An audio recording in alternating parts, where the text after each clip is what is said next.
휴전에서 종전으로 하는 제목으로 말씀을 나누겠습니다. 영국의 열차 안에서 있었던 일입니다. 무뚝뚝한 영국 남성이 자리에 앉고 그 맞은편에 두 여자가 자리에 앉았는데 앉자마자 싸우기를 시작을 했습니다. 한 여자는 창문을 열지 않으면 심장마비로 죽을 것 같다고, 창문을 열어야 된다고, 한 여자는 창문을 열면 폐렴으로 죽을 것 같다고, 창문을 열면 안 된다고, 그렇게 막 티격태격 싸우다가 두 여인이 맞은편에 앉아있는 그 중년 남성에게 우리 좀 중재해달라고 그렇게 부탁을 했어요. 이 가뜩이나 무뚝뚝한 이 남성은 퉁명스럽게 쏘아붙였습니다. 먼저 창문을 여세요. 그럼 한 여자가 죽을 것입니다. 그 다음 창문을 닫으세요. 그러면 또 한 여자도 죽을 것입니다. 그러면 평화가 올 것입니다. 평화가 올 것입니다. 다 죽어야 평안이 와요. 다 죽어. 지난주 여러분의 인간관계는 평안하셨습니까? 우리 인간관계가 평안하기가 참 어렵습니다. 평안하다가도 싸우고, 또 싸우다가도 또 평안해지고, 그러나 또 언제 전쟁이 터질지 몰라서 살얼음판을 걷는 것 같은 그런 불안감 속에서 우리가 인간관계를 할 때가 많습니다. 우리 인간관계는 종전이 아니라 휴전이에요. 네, 종전은 전쟁이 완전히 끝나는 거죠.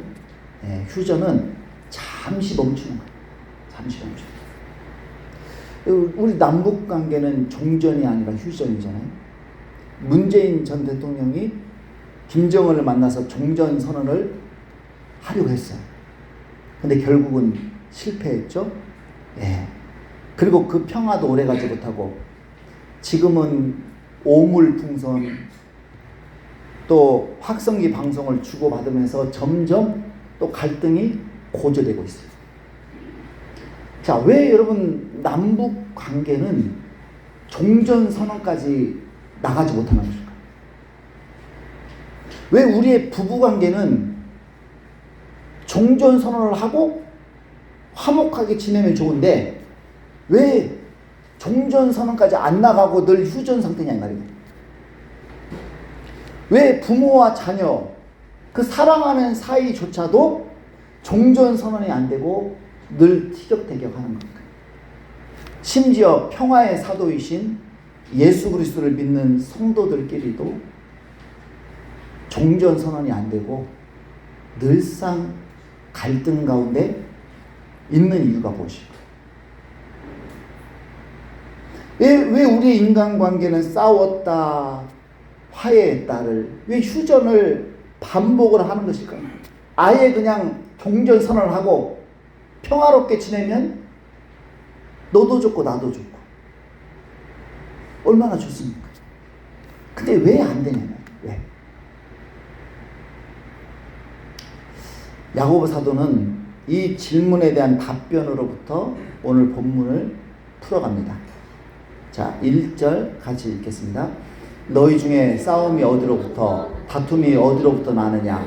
너희 지체 중에서 싸우는 정욕으로부터 나는 것이 아니냐? 너희 중에 싸움이 어디로부터, 다툼이 어디로부터 나느냐? 자, 여기서 너희 중에라고 했어요. 너희라고 하는 것은 예수 믿는 교회 성도들을 가리키는 거예요. 너희 중에. 그러니까 초대교회에서도 신자들끼리 다툼과 싸움이 있었다는 거죠. 있었다는 거예요. 인간이 관계를 맺고 사는 곳이고 싸움과 다툼이 없는 곳은 없어요. 없습니다. 교회에서도, 가정에서도, 직장에서도, 우리 학생들 학교에서도, 우리가 사회에서도 우리는 지지고 볶고 싸우고 다투고 이게 우리의 삶이에요. 그럼 왜 그럴까? 왜? 예. 우리는 부부가 돈 때문에 싸운다고 생각을 해요.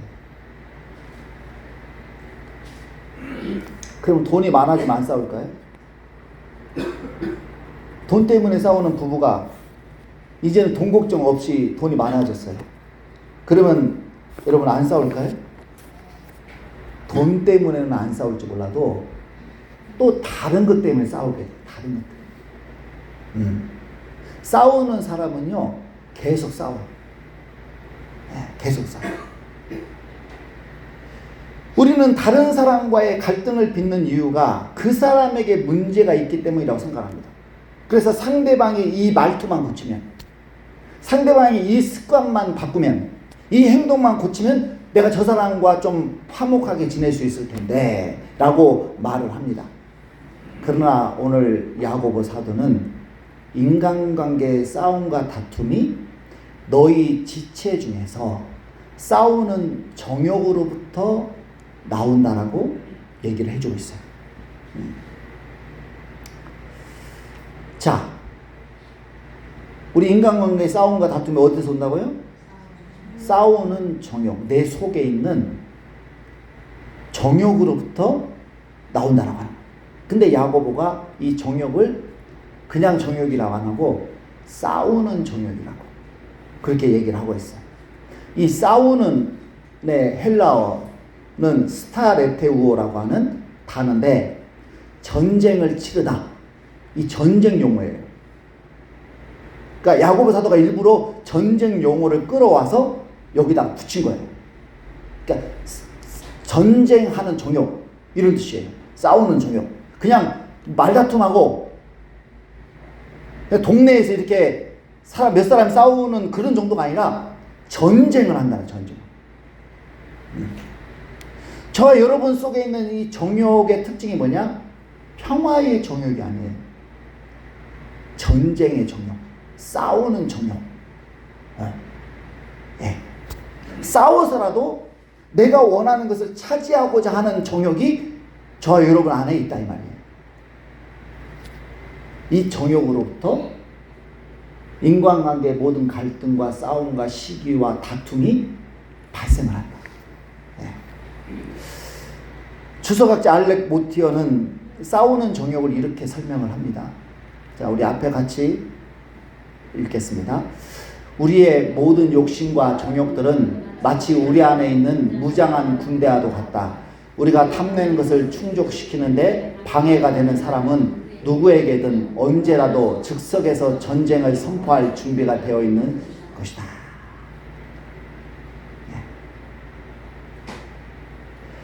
인간관계의 수많은 갈등과 싸움의 원인이 우리는 외부에 있다고 생각을 해요. 환경 때문에.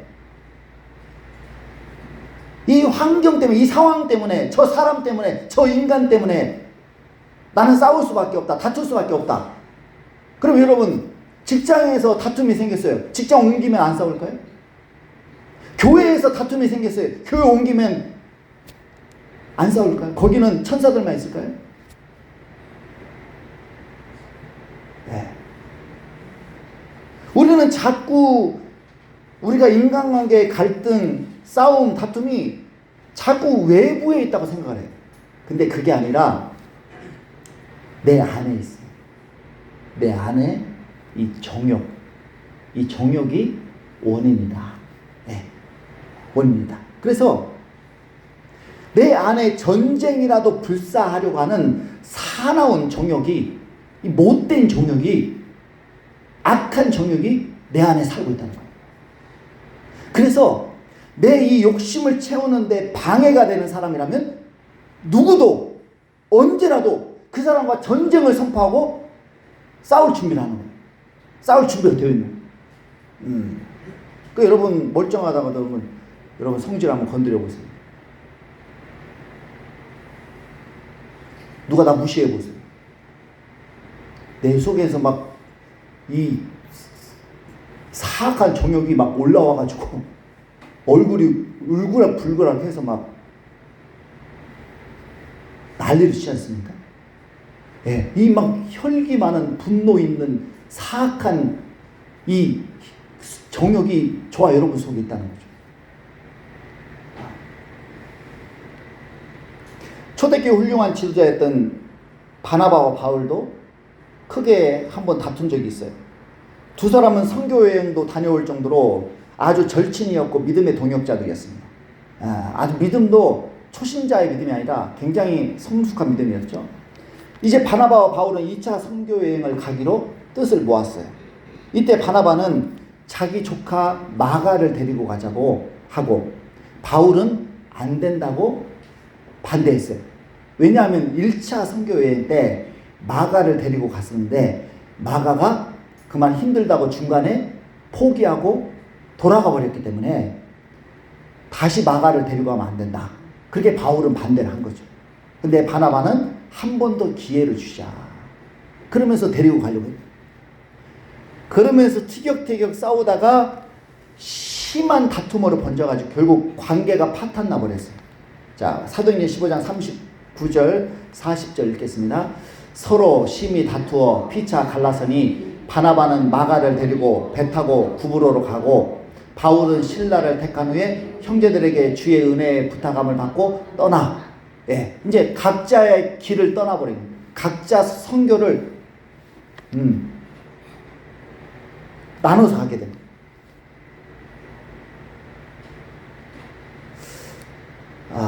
여러분 바나바 속에 있는 정욕, 마가를 데리고 오고자 하는 그 정욕과 바울 속에 있는 정욕, 마가에게 저 사람 믿을 수 없다.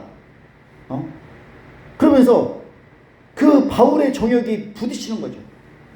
부딪히는 거예요. 그러면서 전쟁하고 싸우고 다투고 결국 그냥 깨져버렸어요. 이처럼 우리는 상대방이 내 욕심을 방해할 때 전쟁을 선포하고 싸운다라고 하는 것이죠. 자, 여고보서 4장 2절 상반절 읽겠습니다. 너희는 욕심을 내어도 얻지 못하여 살인하며 시기하여도 능히 취하지 못함으로 다투고 싸우는도다. 욕심대로 안 되면 살인까지 가는 거예요. 며칠 전 뉴스 여러분 보셨을 텐데 한 80살 되는 남성이 부탄가스와 휘발유로 폭탄물을 만들어가지고 폭발물을 만들어가지고 치과병원에 테러를 저질렀잖아요. 택배가 왔다고 거짓말하고 상자에 불을 붙여가지고 출입문 안으로 던졌지 않습니까? 서너 차례 큰 폭발이 나면서 여러분 부탄가스가 터졌으니까 여러분 한번 생각해 보세요. 치과 병원이 엉망진창이 되거든요. 그 붙잡혀가지고 왜 이런 일을 저질렀느냐 했더니 별거 아니에요. 그 병원에서 한 5차례 치과 진료를 받았는데 여전히 이가 흔들리고 이에서 염증이 생긴다는 거예요. 그래서 병원에서 환불해 주겠다고. 그래서 예약까지 했는데 그 예약 전날에 보복하려고 이 짓을 저질렀다는 거예요. 그러니까 여러분 요즘 참 원수 맺는 거 조심하셔야 돼요. 아주 그냥 상식적이지 않은 인간들이 요즘 너무 많아요. 너무 많아. 그래서 날씨도 덥고 하다 보니까 참 말도 안 되는 그런 행동들을 하는 분들이 있기 때문에 여러분 조심하시고 인간관계 가능하면 양보하고 배려하고 이래야지. 막 싸우잖아요. 그러면 요즘 막 아주 그냥 예전에 상상도 못한 일들이 일어나고 있다는. 근데 이런 분들의 특징이 뭐냐면 대부분 외톨이에요. 주변에 공동체가 없어요. 그러니까 자기 생각에 붙잡혀가지고 자기 생각대로 하는 거예요. 그래서 우리가 공동체를 통해서 내 생각이 맞는지 틀린지 점검받고 조정하고 말씀으로 돌아보는 건 굉장히 중요한 겁니다. 우리 속에 있는 이 정욕, 그러니까 나는 빨리 치과 치료를 받아서 이가 쌩쌩하게 먹고 싶은 그 정욕이 있는데 그게 안 되니까 이 사나운 정욕이 내 속에서 폭발하는 거예요. 무장한 군대와 같은 거예요. 그래서 내 욕심대로 내 마음대로 안 해주면 상대방과 전쟁을 선포하고 싸우는 것이죠. 부부가 상처 주는 말을 서로 다투고, 상처 주는 말로 서로 다투고, 이것도 안 되면 막 집기를 던지고 폭력까지 가는 것이죠. 교회 안에 성도들끼리 마음에 안 든다고 서로 다투고 싸우는 것이죠. 네. 너희가 욕심을 내어도 얻지 못하여 살인하며.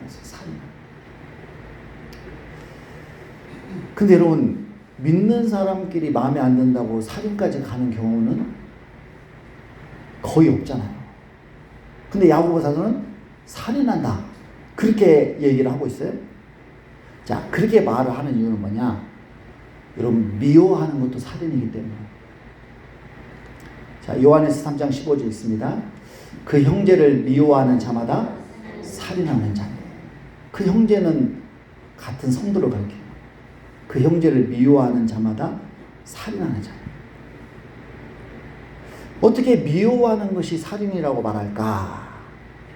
여러분, 도둑이 처음부터 소도둑 됩니까? 처음에는 뭐부터 시작해요? 바늘도둑. 그렇죠? 처음부터는 작은 것부터 훔치다가 나중에 소도둑 되는 거예요. 바늘도둑이 소도둑 되는 거죠. 소도둑이 바늘도둑 되는 게 아니라, 처음부터 소도둑 되는 게 아니에요. 마찬가지. 살인이 처음부터 살인이 되는 게 아니라 미움으로부터 시작이 되는 거예요. 미움이 쌓여서 살인이 되는 거예요. 그래서 그 과정, 미움부터 살인까지 그 과정을 다 살인이라고 부르는 거예요. 여러분, 바늘도둑은 도둑이 아닙니까? 소도둑만 도둑입니까? 아니죠. 바늘도둑도 도둑이에요. 그 도둑이 나중에 소도둑으로 되어지는 과정이죠. 둘 다 도둑이듯이 미움으로부터 시작해서 살인까지 그 과정이 다 살인인 거예요. 그래서 성경은 미워하는 자마다 살인하는 자다라고 얘기를 하는 것이죠. 네. 단지 천천히 죽이느냐, 빨리 죽이느냐, 그 차이에요. 그 차이. 그래서 우리 속에 있는 이 정욕이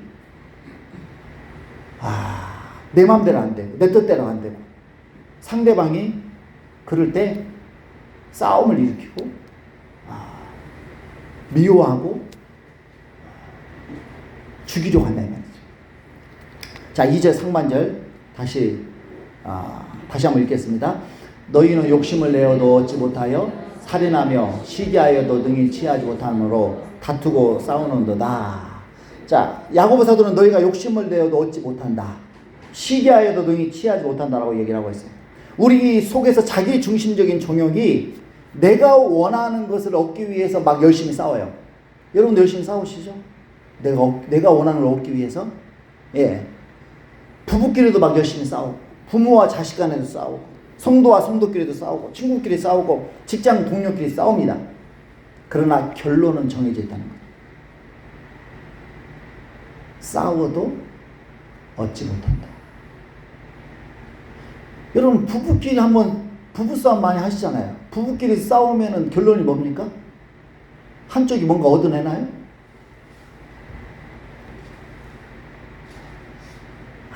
아무것도 얻은 거 없이 끝나요. 얻은 게 없이 끝난다니까.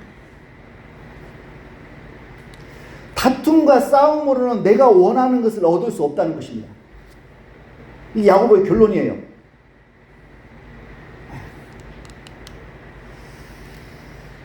배우자를 내가 원하는 대로 바꿔보려고 열심히 싸우면 바꿔집니까? 예. 그러니까 저도 제 아내에 대해서 바꿔보려고 하고, 아내도 저를 바꿔보려고 참 많이 싸웠어요. 근데 지금은 어떠냐? 그냥 살아요. 안 바뀌어. 안 바뀌어. 치약 하나도 저는 막 밑에서 짜면 좋겠는데 안 바뀌어. 이게 안 바뀌어. 네. 저도 안 바뀌어. 아내가 아무리 저를 바꾸려고 해도 안 바뀌어.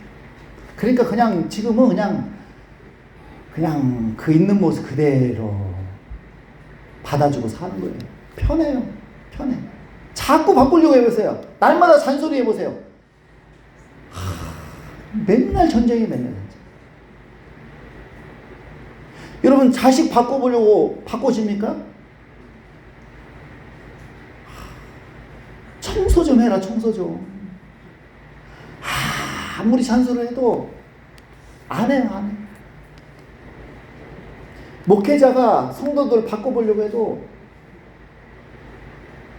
아무리 목회자가 잔소리를 하고 뭐 성경 공부를 하고 설교를 해도 안 바뀌어요. 여러분, 싸움과 다툼으로는 내가 원하는 것을 얻어낼 수 없는 거예요. 여러분, 이거 꼭 기억하셔야 돼요. 싸움과 다툼으로는 내가 원하는 걸 얻어낼 수 없다. 얻어낸다 할지라도 이런 게 더 많아요. 그건 얻은 게 아니에요. 그래서 야고보 사도는 너희가 얻고 싶은 것이 있다면 시기하고 다투고 싸울 것이 아니라 하나님께 구하라. 너희 얻고 싶은 게 있느냐? 하나님께 구해라. 자, 2절 하반절에서 3절까지 읽겠습니다. 너희가 얻지 못하면 구하지 아니하기 때문이요 구하여도 받지 못하면 정욕으로 쓰려고 잘못 구하기 때문이라. 우리 자녀들 필요한 거 있으면 부모에게 구하잖아요. 그럼 부모는 자식을 사랑하기 때문에 줘요. 자식이 필요하다고 하면 그 필요를 채워주죠. 저와 여러분은 하나님의 자녀인 줄 믿습니다. 하나님의 자녀예요. 하나님 나의 아버지시다는. 네. 그래서 저와 여러분은 하나님께 구할 자격이 있는 거예요. 네. 여러분 자녀들 보세요. 얼마나 부모한테 당당합니까?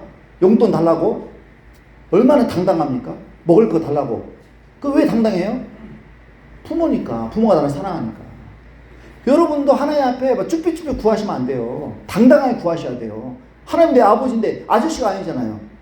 하나님 내 아버지인데 왜 아저씨한테 구하듯이 그렇게 구합니까? 당당하게 구하세요, 여러분. 구할 자격이 있는 거예요. 그리고 하나님은 내게 구하라 주실 것이라고 약속하신 만큼 그렇게 우리 하나님은 나를 사랑하시고 풍성하신 하나님이시잖아요. 우리의 필요를 채워주고 싶어 하셔요. 그래서 필요한 것이 있을 때 사람들과 싸워서 빼앗으려고 하지 말고 하나님께 구해서 받으라고 말씀합니다. 이번에 제 딸이 정말 그 받기 어려운 장학금을 SK 장학금을 하나 받았어요. 이 장학금을 받기 위해서 참 뭐 열심히 노력도 했지만 노력만 가지고 받을 수 있는 장학금이 아니에요. 왜냐하면 워낙 뛰어난 애들이 출중한 애들이 나오거든요. 걔들이 장학금이 싹쓸이에요. 그러니까 영재 이런 애들 있잖아요. 첼로에도 영재들이 있는데 이런 애들이 이쪽 장학금 저쪽 장학금 다 싹쓸이 한다니까요. 막 장학금이나 장학금 다 나와요. 걔들이. 그러니까 뭐 웬만큼 해가지고는 장학금 받기가 어렵습니다. 이번에도 아주 그냥 아주 이 영재라고 불리는 애가 나왔더라고요. 그래서 제가 다 받겠구나 그랬는데 하나님께 간절히 그렇게 기도를 했죠. 근데 주님의 은혜로 걔도 받고 우리 애도 받고 그렇게 네, 2명 다 받게 돼가지고 겨우 그러니까 하나님 이 장학금 저희에게는 정말 필요합니다. 꼭 이번에는 허락해 주십시오. 간절히 기도를 하니까 하나님이 주시더라는 거예요. 주시더라고요. 우리에게만 주시는 게 아니에요. 여러분도 구하십시오. 하나님 저 뭐가 필요합니다. 구하시면 하나님이 채워주신다는 말이죠. 여러분 배우자와 다투고 싸운다고 배우자가 바뀌지 않아요. 그래서 하나님께 구하셔야 돼요. 하나님 내 남편이 내 아내가 바뀌게 도와주세요. 바뀌게 도와주세요. 그러면 하나님이 나 대신에 바꿔주시는 거예요, 여러분. 제가 예전에 한 예가 있죠. 여러분 말씀드린 예가 있는데 남편이 전도가 한이 된 영국의 한 부인이 남편의 회개를 위해서 1년 12달 동안 날마다 기도하기로 1년 기도하기로 작정을 했다는 거죠. 그래서 날마다 12시가 되면 혼자서 자기 방으로 가서 하나님께 부르짖었어요. 하나님 제 남편이 주님께 돌아오게 해주세요. 근데 기도한 지 12개월이 지나갔는데 작정한 시간이 끝났는데 남편이 주님께 돌아올 생각을 안 하는 거예요. 전혀 기미가 안 보여요. 그래서 6개월 더 연장을 작정을 하고, 날마다 혼자 방에 들어가서 남편의 해결을 위해서 6개월 동안 또 열심히 기도를 했어요. 6개월이 다 찼습니다. 근데 남편이 여전히 주님께 돌아올 마음이 없어요. 전혀 기미가 안 보여요. 그 여자의 마음에 회의가 일어났어요. 하나님이 내 기도를 듣고 있는가? 정말 이 기도는 응답될 것인가? 이제 포기해야 되지 않을까? 아니다. 하나님이 나에게 응답하실 때까지 나는 그를 위해서 기도하겠다. 그러면서 또 작정을 시작을 했는데, 바로 그날 남편이 저녁 식사를 하려고 내려오기를 기다리고 또 기다렸어요. 밥상을 차려놓고, 근데 그 저녁 식사를 하려고 내려오질 않는 거예요. 그래서 무슨 일인가 싶어서 아내가 남편 방에 갔더니 남편이 자기 방에서 무릎을 꿇고 하나님께 자비를 베풀어 달라고 눈물을 흘리면서 기도하더라는 거예요. 기도하더라고요. 여러분, 내가 1년, 10년 잔소리 해보세요. 사람은요, 사람이 사람을 못 바꿔요. 이거는 진짜 불변의 진리입니다. 사람은 사람을 못 바꿔요. 하나님만이 사람을 바꿀 수 있는 줄 믿습니다. 그래서 우리가 자녀들을 위해서도 기도하고, 배우자를 위해서 기도하고, 기도해야 돼. 하나님께 구해야지. 자꾸 내가 바꾸려고 싸우고 내가 바꾸려고 다투면 사람이요 더 완악해지고 더 삐뚤어져 나가고 그러는 거예요. 여러분, 자식들도 잔소리 해보세요. 더 삐뚤어져 나가고 엄마하고 이제 아빠하고 대화도 안 하려고 하고 문도 콕 닫고 들어가 버리고 아예 이제 말도 안 하려고. 그러니까 하나님께 구하셔야 돼요. 그런데 어떤 분들은 기도에도 응답을 못 받아요. 그래서 하나님이 왜 내 기도는 응답하지 않으실까? 서운해하고 기도하기를 포기하는 분들이 많습니다. 우리가 기도에도 응답받지 못하는 것은 하나님 나를 안 사랑해서가 아니에요. 주기 싫어서가 아니에요. 내가 잘못 구하기 때문이다. 동기가 잘못된 동기가. 정욕으로 쓰려고 기도하기 때문에. 자, 여기 정욕, 1절에도 정욕이 나오죠. 같은 단어예요. 이 문자 그대로 하면 쾌락이라고 하는 뜻입니다. 그러니까 쾌락으로 구하는 거예요. 정말 필요해서 구하는 게 아니라 꼭 필요한 것은 아닌데 그게 있으면 좋을 것 같아요. 그렇죠, 여러분? 내가 지금 집도 살만한데 지금보다 더 큰 평수로 이사가면 더 행복할 것 같아. 더 좋을 것 같아. 그래서 구하는 거예요. 그러니까 뭔가 필요한 것이 정말 필요해서 이것이 없으면 안 되기 때문에 구하는 것이 아니라 쾌락을, 자기 만족을 위해서, 자기 기쁨을 위해서 구하는 것이죠. 그러니까 이런 기도는 하나님이 안 들으십니다. 하나님은요, 저와 여러분의 필요를 응답하시지 욕심은 응답하지 않으세요. 한국 100주년 기념 그 교회 원로 목사이셨던 그 원로 목사이신 이재철 목사님이 평신도였을 때 노름에 빠져가지고 허구한 날 노름을 했다니. 근데 노름판에 가서 그렇게 기도를 많이 했대요. 기도를. 하룻밤에 변두리 작은 집 한 채 값이 왔다 갔다 하는 판이기 때문에 카드를 한 장씩 받을 때마다 막 기도가 간절하게 나오더라고요. 하나님, 제 패를 아시죠? 제게 지금 어떤 카드가 들어와야 하는지 하나님 잘 아시죠? 그러면서 막 하나님 응답하실 것을 기대하면서 눈을 막 실눈 뜨면서 이렇게 보면은 영락없이 안 좋은 패더라고요. 80년대 초에 사업이 어려워서 1등 당첨금이 1억 원인 주택 복권을 샀답니다. 80년대 초에 1억이면 엄청나죠. 하나님 아버지, 이 복권이 당첨되게 해주시면 제가 제일 먼저 1,000만 원을 11조로 드리겠습니다. 그리고 하나님, 제가 진짜 크리스찬이 되겠습니다. 이제부터 신앙생활 제가 정말 잘할게요. 하나님, 한 번만. 근데 그 당시에는 복권 추첨을 주일 저녁 6시에 했다는 거죠. 주일 저녁. 따라서 그날 그 주일날만큼은 정말 예배를 잘 드립니다. 그 어느 때보다도 일찍 와서 미리 기도하고 경건한 마음으로 예배를 준비를 하고, 평상시에는 목사님 말씀에 아멘도 안 하는 사람이 그날을 막 아멘 하면서 막 목사님 말씀을 듣고, 그렇게 지성으로 예배를 드리고 교회 문을 나서니까 마치 1억 원이 당첨된 것처럼 그렇게 착각이 들 정도로, 하나님 응답하셨다. 그리고 그날 밤 TV를 통해서 생중계된 추첨에서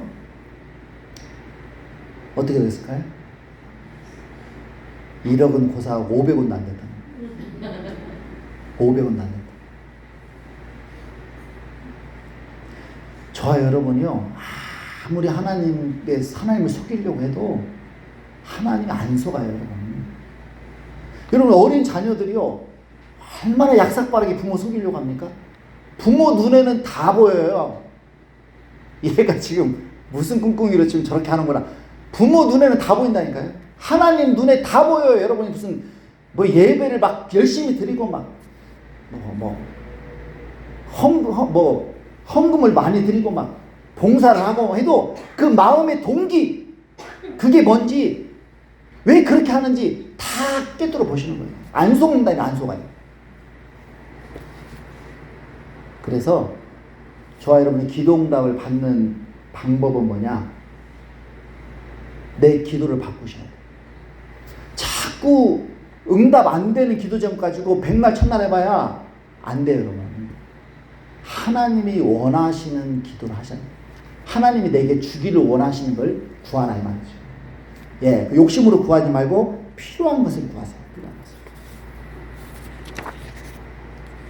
자, 예를 들어서 보세요. 내가 배우자를 놓고 기도를 했어요. 하나님, 내 배우자 예수 믿게 해주세요. 변화되게 해주세요. 술 끊게 해주세요. 담배 끊게 해주세요. 근데 아무리 기도를 해도 안 바뀌어요, 배우자. 하나님 응답 안 해주셔. 그러면 내가 지금 정욕으로 구하는 건 아닌지 저와 여러분의 기도를 돌아보셔야 돼요. 우리는 나를 힘들게 하는 가족을 위해서 기도할 때는 기도가 간절해지죠. 그렇죠? 여러분 자 보세요. 가족들 중에, 우리 가족들이 위해서 다 기도하잖아요. 가족들 중에 돈 잘 버는 자녀, 예를 들어서 돈 많이 벌어, 좋은 직장 다녀, 부모 속 안 썩여, 그 자녀 위해서 기도할 때 기도가 간절해요, 안 간절해요? 안 간절해요, 여러분. 그 자녀를 위해서 기도할 때는 기도가 간절하게 안 나와요. 그가 비록 교회는 안 다니는 자녀를 할지라도 돈도 잘 벌고 집안도 화목하고 직장도 좋은 데 다니고 그러기 때문에 별로 아쉬운 게 없기 때문에 그 자녀를 위해서는 기도를 많이 안 한단 말이에요. 그러나 속 썩이는 자녀, 나를 힘들게 하는 배우자, 그를 위해서 기도할 때는 기도가 어떻게 나와요? 간절하게 나와. 나도 모르게. 그럼 왜 간절하게 나올까요? 그를 사랑해서? 그를 너무너무 사랑해서 기도가 간절해요? 그게 아니에요. 나를 힘들게 하니까. 나를 힘들게 하니까 기도가 간절하게 나오는 거예요, 여러분. 나를 안 힘들게 하면 괜찮아요. 근데 왜 나를 힘들게 하냐고, 하필.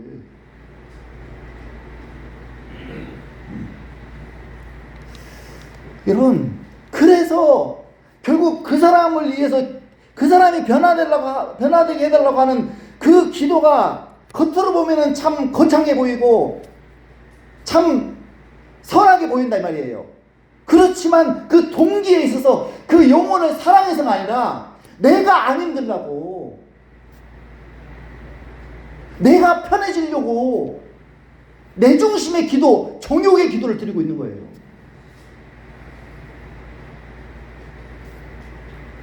기도에 정욕의 때가 묻어있다면서. 그러니까 하나님은요, 우리는 모르는데 하나님 다 아셔요. 여러분, 하나님이 내게 힘든 사람을 붙여주신 이유가 있어요. 사무엘상 1장에 보면 엘가나라고 하는 사람에게 한나와 분인나 두 부인이 나오지 않습니까? 분인나가 한나를 너무너무 괴롭혀요. 분인나는 자식을 낳고 한나는 자식을 못 낳았어요. 그러니까 이 자식도 못 낳는 여자라고 하면서 너무너무 막 괴롭히는 한 집에 살면서, 그러니까 한나가 괴로워서 하나님을 찾잖아요. 하나님께 기도하잖아요. 하나님, 제게 아들을 주시면 하나님께 드리겠습니다. 그러면 서원을 하고 하나님께 구하지 않습니까? 그러면서 기도의 사람이 되는 거예요, 한나가. 분나가 힘들게 하니까. 그래서 훌륭한 사무엘 선지자를 낳지 않습니까? 이 이스라엘 역사에 아주 위대한 선지자를 낳잖아요. 그러니까 철이 철을 날카롭게 하듯이 하나님은 내게 붙여준 힘든 사람을 통해서 나의 신앙과 인격을 다듬으시고 성장시키시는 거예요. 그게 바로 하나님이 내게 힘든 사람을 붙여주신 이유입니다.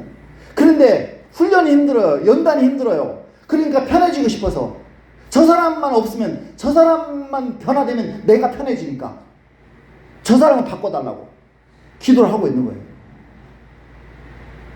그것은 정욕으로, 쾌락으로, 내가 편해지려고 하는 쾌락으로 구하는 기도입니다. 여러분, 그 기도는 안 들으세요. 나를 힘들게 하는 사람 때문에 낙심이 된다면 어떻게 기도해야 될까요? 하나님, 저 사람을 빨리 바꿔주세요. 그렇게 기도하지 말고, 하나님, 나를 변화시켰어. 나를 변화시켰어. 그 기도를 하셔야 돼요. 왜냐? 하나님은 나를 바꾸시기 위해서 그 사람을 붙여주셨으니까. 하나님, 내가 변화되기를 원합니다. 내가 달라지기를 원합니다. 그래서 내가 변화되기를 위해서 애쓰잖아요. 그러면 내가 변화되면 나를 힘들게 하는 그 사람은 자동으로 변화가 되버려요. 최근에 새롭게 하소서의 이 성우 박주윤 씨의 간증을 들었습니다.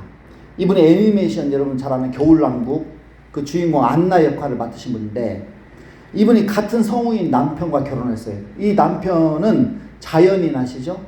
그 자연인 나레이션을 하고 있는 이 정형석 성우가 남편이라고 합니다. 그런데 2살 터울을 낳은 이 자녀 둘을 낳고 키우면서 산후 우울증도 오고, 또 일하면서 살림을 하는데 남편은 자기 일에 바빠서 부재 중이고, 여러 힘든 일이 겹쳐서 늘 이혼을 꿈꿨다는 거예요. 10년 동안 이혼만을 생각했다는 거예요. 어차피 남편은 집에 잘 없으니까 나는 남편 없어도 잘 살 수 있겠다라는 생각이 들었다고 합니다.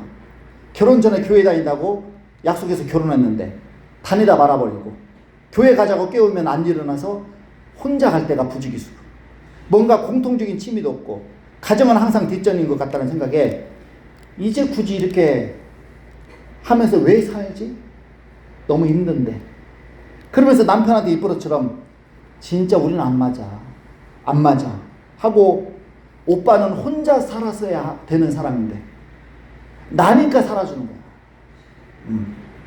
혼자 살았어야 되는 사람이 결혼해서 왜 나를 이렇게 힘들게 하냐고 수백 번 이 이야기를 했다. 수백 번. 그렇게 10년 동안 남편과 다투고 이혼을 부르짖으며 살았습니다. 그리고 심지어는 가는 곳마다, 만나는 사람들마다, 교회에 와서조차도 남편을 험담을 했다는 거예요. 남편 욕을 그렇게 많이 했다는 거예요. 남편이 있어도 내가 맞는 말하지 틀린 말해 하면서 남편이 있는 데서도 막 남편 욕을 했다. 그리고 남편이 나를 욕하지 말고 당신을 좀 돌아봐. 그러면 나는 이렇게 희생하고 있는데 내가 뭘 돌아볼 게 있어? 나는 고칠 게 없는 사람이야. 이런 생각을 했다는 거죠. 그러다 어느 날 대학교 같이 다니던 언니에게 갑자기 전화가 온 거예요. 차 한잔 하자. 그래서 이제 만나게 되었는데, 만나서 이것저것 이제 얘기하다가 뭐 남편 잘 지내냐 뭐 이런 얘기하다가 또 남편 욕을 또 그 언니 앞에서 하게 되더라. 그랬더니 그 언니가 정색을 하면서, 지훈아, 너 아무리 그래도 남편을 그런 식으로 얘기하면 안 돼. 그러더라고요. 예. 그래서 언니, 본인도 잘못한 거 알아요. 내가 본인 앞에서 얘기 다 해도 가만히 있어요. 예. 그랬더니 언니가 놀래서, 응? 아니 남편 앞에서조차도 그렇게 말한단 말이야? 그러면서 너가 지금 너무너무 잘못하고 있다. 그래서 언니가 막 꾸중을 해주고 책망을 해주고, 근데 그 언니의 음성이 가슴을 치더라는 거야. 둥둥둥둥 가슴을 치면서 하나님 음성으로 들린다. 그러면서 예전 같으면 그냥 잔소리로 들을 것 같은데 막 하나님 음성으로 들리면서 내가 정말 잘못했구나. 내가 정말 큰 죄를 지었구나. 그게 막 느껴지고 내가 무섭게 죄를 짓고 있었구나. 너무 부끄러운 모습으로 살았다는 것이 막 느껴지더랍니다. 그래서 집에 가서 바로 남편에게 사과를 했다는 거예요. 그 남편이 안아주더라고요. 그리고 과거에 남편에게 잘못한 것들이 생각나면 어디에서 가든지 그이 생각나면 남편에게 또 사과를 했다. 카페에 가서 잘못한 게 생각나면 카페에 가서, 음식점 가면 음식점에서 사과를 하고, 그리고 남편을 욕을 했던, 남편 욕을 들었던 사람들 만날 때마다 그 사람들에게 일일이 다 사과를 했대요. 내가 남편 오해했다.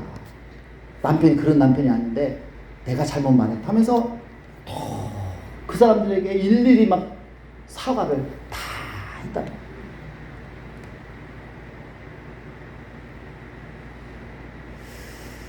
여러분, 그러니까 그가 깨달은 게 뭐냐면, 그동안 남편에게 문제가 있는 줄 알았는데 내가 문제였구나. 그걸 깨달은 거예요. 우리 남편이나 두 자녀, 우리 세 가정은 나만 아니면 문제가 없는데 내가 막 내 속의 욕심으로, 정욕으로 그들을 막 다그치고, 막 남편에게 막 내가 원하는 대로 해달라고, 내 욕심대로 안 하면 막 남편이 믿고. 근데 내가 문제구나. 이걸 깨닫고 나니까 내가 바뀌니까 남편이 바뀌었어요. 교회 안 나가려고 하던 남편이 교회를 다니고, 또 자기가 소년부 교사를 했었는데 남편이 갑자기 시키지도 않았는데 나도 소년부 교사 좀 해볼까? 그러면서 남편도 소년부 교사를 하게 되고, 그럼 지금은 너무너무 가정이 화목하게 됐다는 그 간증을 하시더라고요. 제가 너무너무 압축해서 했는데 여러분 한번 들어보세요. 굉장히 은혜가 되고 도전이 됩니다. 여러분, 다른 사람에게 문제가 있는 게 아니에요. 따라서 하십시다. 이분. 자, 따라서 하십시다. 내가 문제다. 내가 문제다. 목사님, 나의 뭐가 문제입니까? 저처럼 성실하고 저처럼 열심히 사는 사람 누가 있다고? 여러분, 나의 뭐가 문제일까요? 내 속에서 사납게 난리치는 정욕이 그게 원인이다 이 말이에요.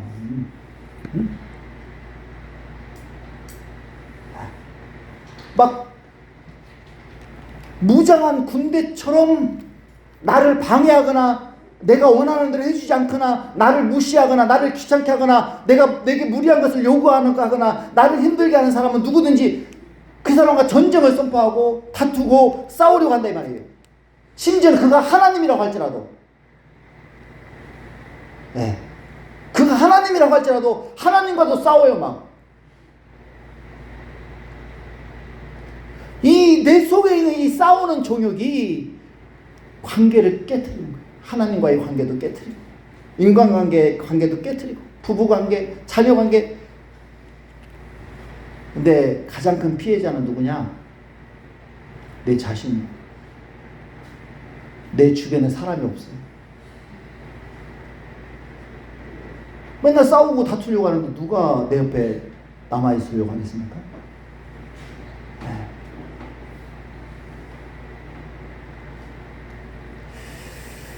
자, 사도 베드로를 이렇게 권면합니다. 마지막으로 베드로전서 2장 11절 있습니다.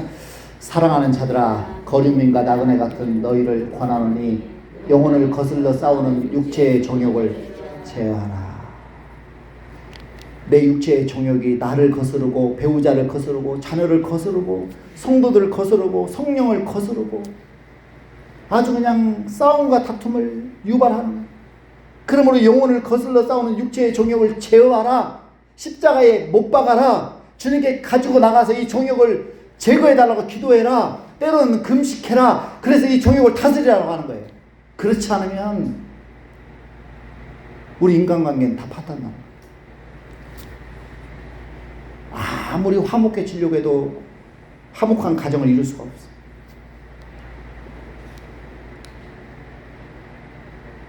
그래서 오늘 설교 제목이 휴전에서 종전으로잖아요.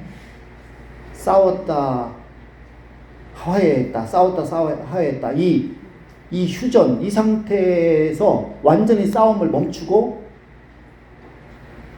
완전히 화해해서 이제는 계속 화목하게 사는 비결이 뭐냐? 휴전에서 종전으로 가는 비결이 뭐냐? 내 속에 있는 싸우는 정욕을 철저히 다스리고 십자가에 못 박고, 네. 그 일을 할 때 가능하다. 그 말씀을 합니다. 우리 찬양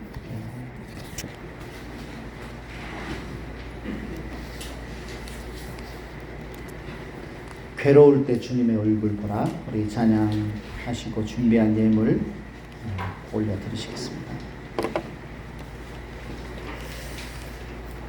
우리 찬양하시면서 하나님 제게 은혜를 주십시오. 제 속에 있는 이 정욕 때문에, 욕심 때문에 나도 힘들고 배우자도 힘들고 자녀도 힘들고 너무 괴롭습니다. 우리 고백하면서 우리 찬양 드리겠습니다.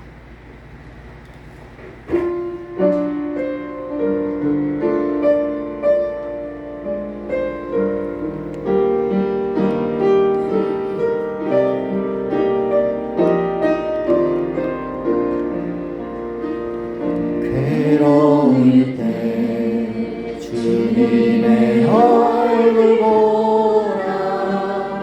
평화의 주님 바라보아라. 세상에서 시달린 친구들아, 위로의 주님 바라보아라. 눈을 들어 주를 보라. 내 모든 염려 주께 맡겨라. 슬플 때에 주님의 얼굴 보라. 사랑의 주님 하시 주리라. 다시 한번 괴로울 때 주님의 얼굴 보라. 평화의 주님 바라보아라. 세상에서 시달린 친구들아, 위로의 주님 바라보아라. 눈을 들어 주를 보라. 내 모든 염려 주께 맡겨라. 슬플 때에 주님의 얼굴 보라. 사랑의 주님 안식 주리라. 힘이 없고 내 마음 연약할 때 능력의 주님 바라보아라. 주의 이름 모든 자는 힘주시며 지켜주시니 힘이 없고 내 마음 연약할 때 능력의 주